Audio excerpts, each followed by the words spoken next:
Welcome to another episode of that deep shh, where we connect the dots. And on today's episode, we're going to talk about shadow work, what the shadow is and the shadow self, right? Okay, let's just jump right on in.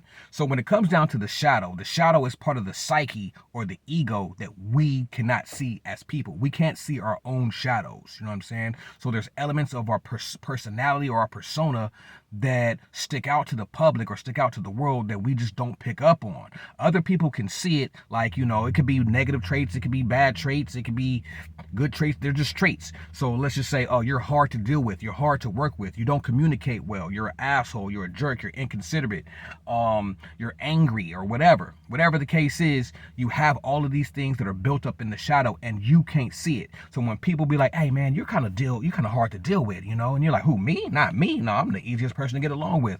You can't see it. You can't see it. Just like if you're walking down the street, for example, this is the mundane example. If you're walking down the street and of course there's a shadow that's on the sidewalk, but you're not paying attention to your shadow, you're just walking down the street. Same thing happens with the shadow of the psyche or the shadow of the ego. You're not paying attention to it. You're just going on about your life, but other people can. So when you get all of these, I'm not going to call them complaints, but you get all of these responses from people like, oh man, you're kind of like this and that kind of bothers me. And you're like, man, I don't know what you're talking about. You're just hating or you're just bitter or whatever the case is. 9 times out of 10, if you keep hearing this from one individual, or if you keep hearing this from multiple individuals, of course, consider the source, you probably need to take a look at those things, because those things are particularly in your shadow.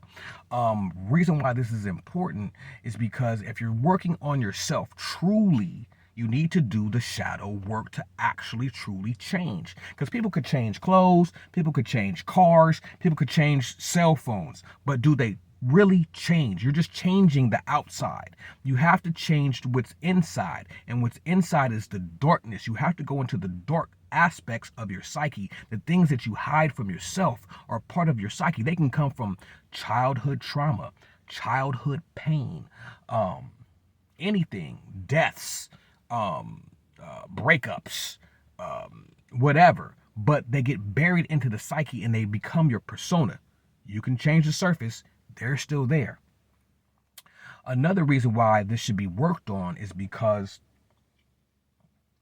9 times out of 10, the things that are buried into your shadow,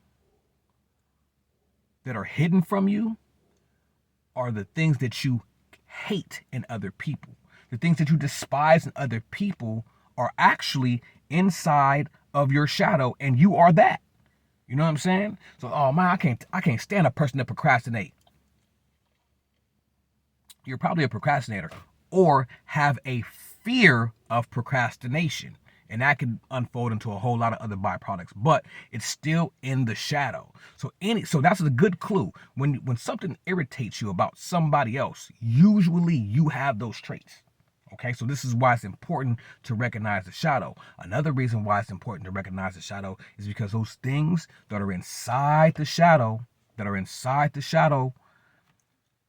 if you're going to have children, usually those unresolved issues that are inside the shadow will get passed along to your offspring through DNA, through mitochondrial DNA, just through lineage.